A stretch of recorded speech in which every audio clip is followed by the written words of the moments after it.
कथा के अनुसार प्राचीन समय की बात है। एक बड़ा प्रतापी और दानी राजा था। वह प्रत्येक गुरुवार को व्रत रखता और पूजा किया करता। ये बात उसकी रानी को अच्छी नहीं लगती। न वह व्रत करती और न ही किसी को एक भी पैसा दान में देती, और राजा को भी ऐसा करने से मना किया करती। एक समय की बात है कि राजा शिकार खेलने वन को चले गए। घर पर रानी और दासी अकेली थी। उसी समय गुरु बृहस्पति साधु का रूप धारण कर राजा के दरवाजे पर भिक्षा मांगने गए। साधु ने रानी से भिक्षा मांगी, तब वह कहने लगी, हे साधु महाराज, मैं तो इस दान और पुण्य से तंग आ गई हूँ। आप कोई ऐसा उपाय बताइए जिससे ये सारा धन नष्ट हो जाए और मैं आराम से रह सकूं। तब साधु रूपी बृहस्पति देव कहने लगे, हे देवी, तुम बड़ी विचित्र हो। संतान और धन से भी कोई दुखी होता है। अगर तुम्हारे पास धन अधिक है तो इसे शुभ कार्यों में लगाओ, जिससे तुम्हारे दोनों लोग सुधरें। परंतु साधु की इन बातों से रानी खुश नहीं हुई। उसने कहा, महाराज, मुझे ऐसे धन की आवश्यकता नहीं जिसे मैं दान दूं और जिसको संभालने में ही मेरा सारा समय नष्ट हो जाए। साधु कहने लगे, अगर तुम्हारी ऐसी इच्छा है तो जैसा मैं तुम्हें बताता हूँ तुम वैसा ही करना। बृहस्पतिवार के दिन तुम घर को गोबर से लीपना, अपने केशों को पीली मिट्टी से धोना, केशों को धोते समय स्नान करना, राजा से हजामत बनवाने को कहना, भोजन में मांस मदिरा खाना और कपड़ा धोबी के यहाँ धुलने डालना।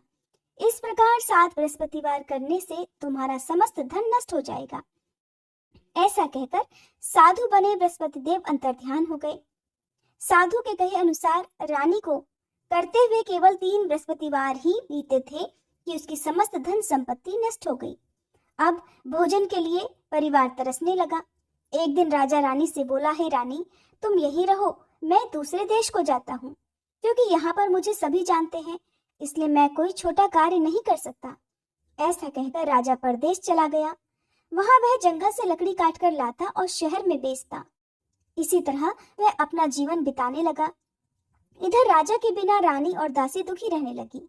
एक समय जब रानी और दासी को 7 दिन बिना भोजन के रहना पड़ा, तब रानी ने अपनी दासी से कहा, हे दासी, पास ही के नगर में मेरी बहन रहती है, वह बड़ी धनवान है, तू उसके पास जा और कुछ लेकर आ, ताकि थोड़ा बहुत गुजर बसर हो जाए।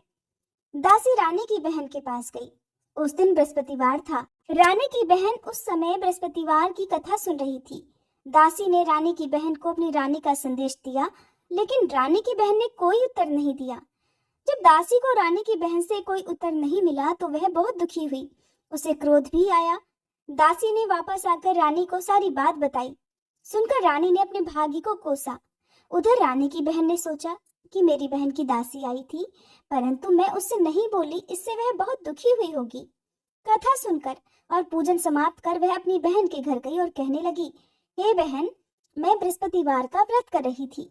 तुम्हारी दासी गई, परंतु जब तक कथा होती है तब तक ना उठते हैं ना बोलते हैं, इसलिए मैं नहीं बोली। कहो दासी क्यों गई थी? तब रानी कहने लगी, बहन, हमारे घर अनाज नहीं था। ऐसा कहते कहते रानी की आंखें भर आईं। उसने दासियों समेत भूखा रहने की बात भी अपनी बहन को बताई। रानी की बहन बोली, बहन देखो, बृहस्पति देव भगवान सबकी मनोकामनाएं पूर्ण करते हैं। देखो, शायद तुम्हारे घर में अनाज रखा हो। ये सुनकर दासी घर के अंदर गई तो वहां उसे एक घड़ा अनाज का भरा मिल गया। उसे बड़ी हैरानी हुई, क्योंकि उसने तो एक एक बर्तन देख लिया था। उसने बाहर आकर रानी को बताया। दासी रानी से कहने लगी, हे रानी, जब हमको भोजन नहीं मिलता तो हम व्रत ही तो करते हैं, इसलिए क्यों ना इनसे व्रत और कथा की विधि पूछ ली जाए, हम भी व्रत किया करेंगे। दासी के कहने पर रानी ने अपनी बहन से बृहस्पतिवार व्रत के बारे में पूछा। उसकी बहन ने बताया, बृहस्पतिवार के व्रत में चने की दाल और मुनक्का से विष्णु भगवान का केले की जड़ में पूजन करें और दीपक जलाएं, पीला भोजन करें और कथा सुने। इससे बृहस्पति देव भगवान प्रसन्न होते हैं और मनोकामना पूर्ण करते हैं। व्रत और पूजन की विधि बताकर रानी की बहन अपने घर लौट आई। रानी और दासी दोनों ने निश्चय किया कि बृहस्पति देव भगवान का पूजन जरूर करेंगे। 7 रोज बाद जब बृहस्पतिवार आया तब उन्होंने व्रत रखा। गुड़साल में जाकर चना और गुड़ बीन लाई और उसकी दाल से केले की जड़ तथा विष्णु भगवान का पूजन किया। अब पीला भोजन कहाँ से आए? दोनों बड़ी दुखी हुई, परंतु उन्होंने व्रत किया था, इसलिए बृहस्पति देव भगवान प्रसन्न थे। एक साधारण व्यक्ति के रूप में वे 2 थालों में सुंदर पीला भोजन लेकर आए और दासी को देकर बोले, हे दासी, ये भोजन तुम्हारे और तुम्हारी रानी के लिए है, इसे तुम दोनों ग्रहण करना। दासी भोजन पाकर बहुत प्रसन्न हुई। उसने रानी को सारी बात बताई। उसके बाद से वे प्रत्येक बृहस्पतिवार को गुरु भगवान का व्रत और पूजन करने लगी। बृहस्पति भगवान की कृपा से उनके पास धन हो गया, परंतु रानी फिर पहले की तरह आलस करने लगी। तब दासी बोली, देखो रानी, तुम पहले भी इसी प्रकार आलस करती थी। तुम्हें धन रखने में कष्ट होता था, इसी कारण सभी धन नष्ट हो गया। अब बृहस्पति देव भगवान की कृपा से धन मिला है तो तुम्हें फिर आलस होता है। बड़ी मुसीबतों के बाद हमने ये धन पाया है, इसलिए हमें अब दान पुण्य करना चाहिए। अब तुम भूखे मनुष्यों को भोजन कराओ, याऊ लगवाओ, ब्राह्मणों को दान दो, कुआं, तालाब, बावड़ी आदि का निर्माण कराओ, मंदिर पाठशाला बनवाकर ज्ञान दान दो, कुमारी कन्याओं का विवाह करवाओ, अर्थात धन को शुभ कार्यों में खर्च करो, जिससे तुम्हारे कुल का यश बढ़े तथा स्वर्ग प्राप्त हो और पितर प्रसन्न हो। तब दासी की बात मानकर रानी शुभ कर्म करने लगी, जिससे उसका यश फैलने लगा। एक दिन रानी और दासी आपस में विचार करने लगी कि न जाने राजा किस दशा में होंगे। उनकी कोई खोज खबर भी नहीं है। उन्होंने श्रद्धा पूर्वक बृहस्पति भगवान से प्रार्थना की कि राजा जहाँ कहीं भी हो शीघ्र वापस आ जाएं। उधर राजा परदेश में बहुत दुखी रहने लगा। वह प्रतिदिन जंगल से लकड़ी बीनकर लाता और उसे शहर में बेचकर अपने दुखी जीवन को बड़ी कठिनाई से बिता रहा था। एक दिन दुखी होकर अपनी पुरानी बातों को याद करके वह रोने लगा और उदास हो गया। उसी समय राजा के पास बृहस्पति देव साधु के वेश में आकर बोले, हे लकड़हारे, तुम इस सुनसान जंगल में किस चिंता में बैठे हो, मुझे बताओ। यह सुनकर राजा की आंखों में आंसू भर आए। साधु को प्रणाम करके राजा ने अपनी पूरी कहानी सुना दी। महात्मा दयालु होते हैं। वे राजा से बोले, हे राजा, तुम्हारी पत्नी ने बृहस्पति देव के प्रति अपराध किया था, जिसके कारण तुम्हारी ये दशा हुई। अब तुम चिंता मत करो, भगवान तुम्हें पहले से अधिक धन देंगे। देखो, तुम्हारी पत्नी ने बृहस्पतिवार का व्रत प्रारंभ कर दिया है। अब तुम भी बृहस्पतिवार का व्रत करके चने की दाल और गुड़ जल के लोटे में डालकर केले का पूजन करो, फिर कथा कहो या सुनो। भगवान तुम्हारी सभी कामनाओं को पूर्ण करेंगे। साधु की बात सुनकर राजा बोला, हे प्रभु, लकड़ी बेचकर तो इतना पैसा भी नहीं मिलता जिससे भोजन के बाद में कुछ बचा सकूं, और मैंने रात में अपनी रानी को व्याकुल देखा है। मेरे पास कोई साधन नहीं जिससे उसका समाचार जान सकूं, फिर मैं कौन सी कहानी कहूं, ये भी मुझको नहीं पता। साधु महाराज कहने लगे, हे राजा, मन में बृहस्पति भगवान के पूजन व्रत का निश्चय करो, वे स्वयं तुम्हारे लिए कोई राह बना देंगे। बृहस्पतिवार के दिन तुम रोजाना की तरह लकड़ियां लेकर शहर में जाना। तुम्हें रोज से 2 गुना धन मिलेगा, जिससे तुम भली भांति भोजन कर लोगे और बृहस्पति देव की पूजा का सामान भी आ जाएगा। जो तुमने बृहस्पतिवार की कहानी के बारे में पूछा है वह इस प्रकार है। प्राचीन काल में एक बहुत ही निर्धन ब्राह्मण था। उसके कोई संतान नहीं थी। वह नित्य पूजा पाठ करता, लेकिन उसकी स्त्री ना तो स्नान करती ना किसी देवता का पूजन करती। इस कारण ब्राह्मण देवता बहुत दुखी रहते थे। फिर भगवान की कृपा से ब्राह्मण के यहाँ एक कन्या उत्पन्न हुई। वह कन्या बड़ी होने लगी। प्रातःकाल स्नान करके वह भगवान विष्णु का जप करती, बृहस्पतिवार का व्रत भी करने लगी। पूजा पाठ समाप्त कर पाठशाला जाती तो वह अपनी मुट्ठी में जौ भर के ले जाती और पाठशाला के मार्ग में डालती जाती। लौटते समय वही जौ स्वर्ण के हो जाते तो उनको बीनकर घर ले आती। एक दिन वह बालिका सूप में उन सोने के जौ को फटक कर साफ कर रही थी कि तभी उसकी माँ ने देख लिया और कहने लगी, हे बेटी, सोने के जौ को फटकने के लिए तो सोने का सूप भी होना चाहिए। दूसरे दिन गुरुवार था। कन्या ने व्रत रखा और बृहस्पति देव से सोने का सूप देने की प्रार्थना की।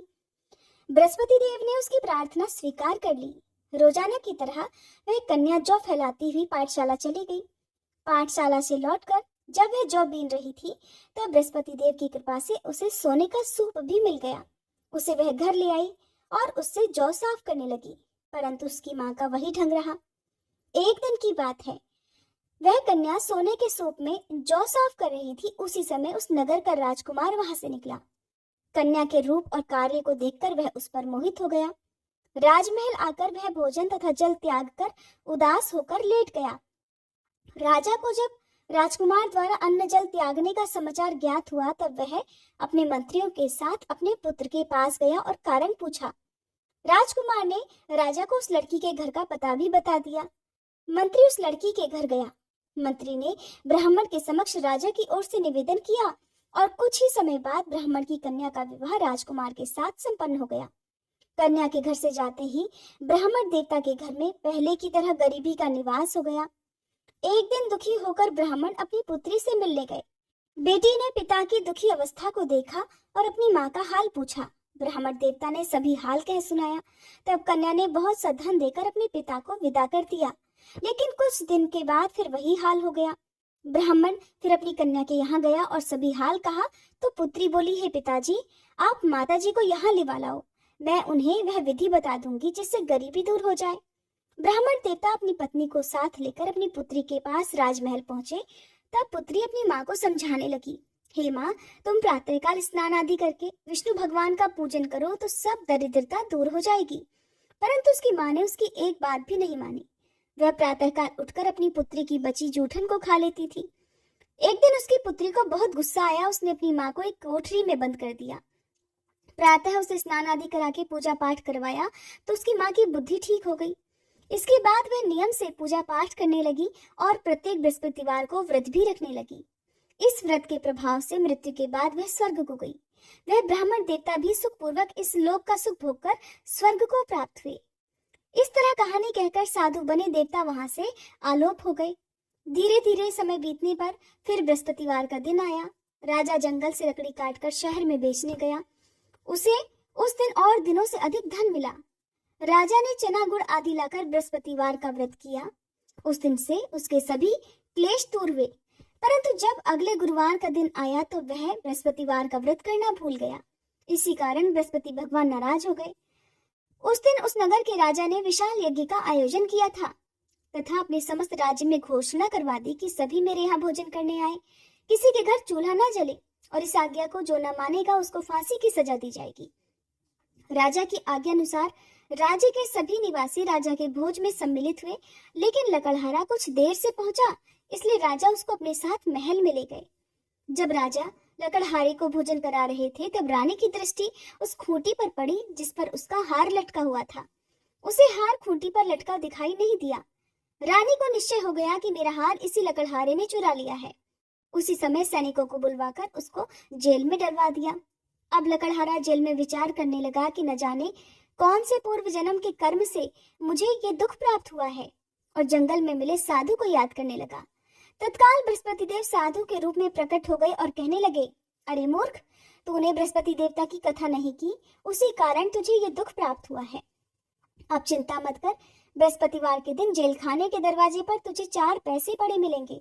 उनसे तू बृहस्पतिवार की पूजा करना तो तेरे सभी कष्ट दूर हो जाएंगे। अगले बृहस्पतिवार उसे जेल के द्वार पर 4 पैसे मिले। राजा ने पूजा का सामान मंगाकर कथा कही और प्रसाद बांटा। उसी रात में बृहस्पति देव ने उस नगर के राजा को स्वप्न में कहा, हे राजा, तूने जिसे जेल में बंद किया है उसे कल छोड़ देना, वह निर्दोष है। राजा प्रातःकाल उठा और खूंटी पर हार टंगा देखकर लकड़हारे को बुलाकर क्षमा मांगी तथा राजा के योग्य सुंदर वस्त्र आभूषण भेंटकर उसे विदा किया। गुरुदेव की आज्ञा के अनुसार राजा अब अपने नगर को चल दिया। राजा जब नगर के निकट पहुंचा तो उसे बड़ा ही आश्चर्य हुआ। नगर में पहले से अधिक बाग, तालाब और कुएं तथा बहुत सी धर्मशालाएं, मंदिर आदि बने हुए थे। राजा ने पूछा, ये किसका बाग और धर्मशाला है? तब नगर के सभी लोग कहने लगे, ये सब रानी और दासी द्वारा बनवाए गए हैं। राजा को आश्चर्य हुआ और गुस्सा भी आया कि उसकी अनुपस्थिति में रानी के पास धन कहाँ से आया होगा। उधर जब रानी ने ये खबर सुनी कि राजा आ रहे हैं तो उसने अपनी दासी से कहा, हे दासी, देख, राजा हमको कितनी बुरी हालत में छोड़ गए थे। वो हमारी ऐसी हालत देखकर लौट न जाएं, इसलिए तू दरवाजे पर खड़ी हो जा। रानी की आज्ञा अनुसार दासी दरवाजे पर खड़ी हो गई और जब राजा आए तो उन्हें अपने साथ महल में लिवा लाई। तब राजा ने क्रोध करके अपनी तलवार निकाली और पूछने लगा, बताओ ये धन तुम्हें कैसे प्राप्त हुआ? तब रानी ने सारी कथा कह सुनाई। राजा ने निश्चय किया कि मैं रोजाना दिन में 3 बार कहानी कहा करूंगा और रोज ही व्रत किया करूंगा। अब हर समय राजा के दुपट्टे में चने की दाल बंधी रहती तथा दिन में 3 बार कथा कहता। एक रोज राजा ने विचार किया कि चलो अपनी बहन के यहाँ हो आए। इस तरह निश्चय करके वह राजा घोड़े पर सवार होकर अपनी बहन के यहाँ चल दिया। मार्ग में उसने देखा कि कुछ आदमी एक मुर्दे को लिए जा रहे हैं। उन्हें रोककर राजा कहने लगा, अरे भाइयों, मेरी बृहस्पतिवार की कथा सुन लो। वे बोले, लो हमारा तो आदमी मर गया है, इसको अपनी कथा की पड़ी है। परंतु कुछ आदमी बोले, अच्छा कहो, हम तुम्हारी कथा भी सुनेंगे। राजा ने दाल निकाली और अपनी कथा कहनी शुरू कर दी। जब कथा आधी हुई तो मुर्दा हिलने लगा। जब कथा समाप्त हुई तो राम राम करके वह मनुष्य खड़ा हो गया। राजा आगे बढ़ा। उसे चलते चलते शाम हो गई। आगे मार्ग में उसे एक किसान खेत में हल चलाता मिला। राजा ने उससे भी कथा सुनने का आग्रह किया, लेकिन वह नहीं माना। राजा आगे चल पड़ा। राजा के हटते ही बैल पछाड़ खाकर गिर गए और किसान के पेट में बहुत जोर से दर्द होने लगा। उसी समय किसान की माँ रोटी लेकर आई। उसने जब देखा तो अपने पुत्र से सब हाल पूछा। बेटे ने सभी हाल बता दिया। बुढ़िया दौड़ी दौड़ी उस घुड़सवार के पास पहुंची और उससे बोली, मैं तेरी कथा सुनूंगी, तू अपनी कथा मेरे खेत पर ही चलकर कहना। तब राजा ने लौटकर बुढ़िया के खेत पर जाकर कथा कही, जिसके सुनते ही बैल खड़े हो गए तथा किसान के पेट का दर्द भी बंद हो गया। अब राजा अपनी बहन के घर पहुंच गया।